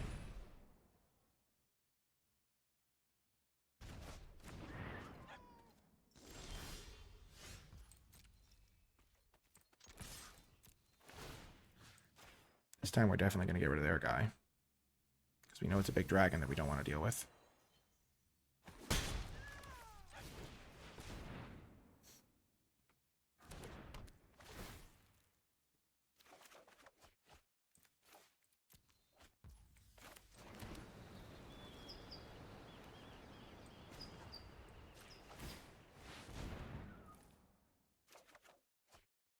Nice.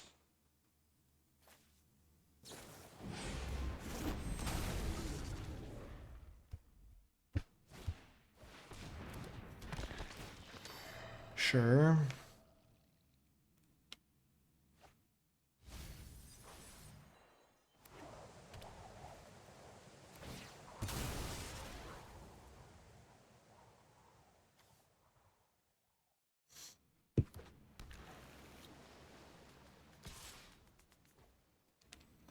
This is close. If I find a removal spell for this or an interactive spell, it could be okay.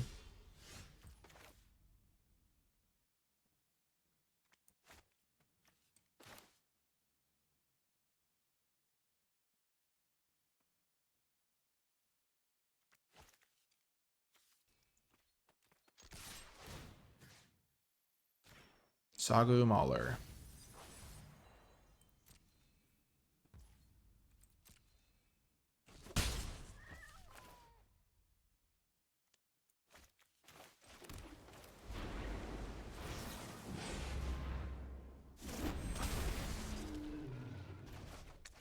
That was just me playing around the counter spell. Unless you pay 2.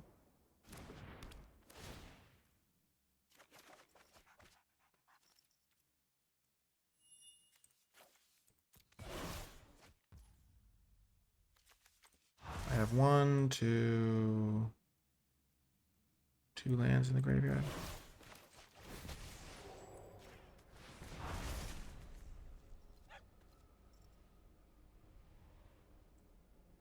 They have an interactive spell, of course they do.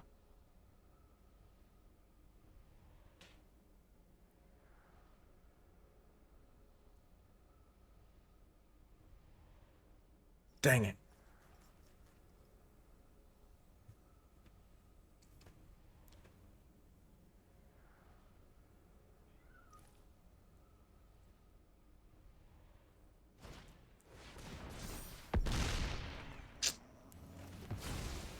Gosh darn it. Man.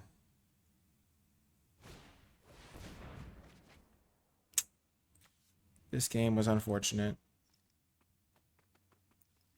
I got greedy a little bit. The Ice Climber I kind of think had to be dealt with eventually, but not the way I did it. I don't have any more interaction in my deck pretty much.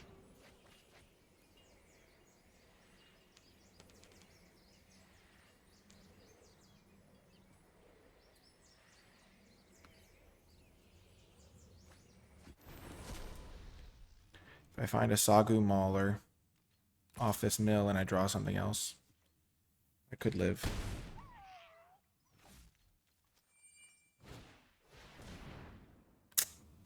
Gosh darn it. This was such an unfortunate game in the way things lined up.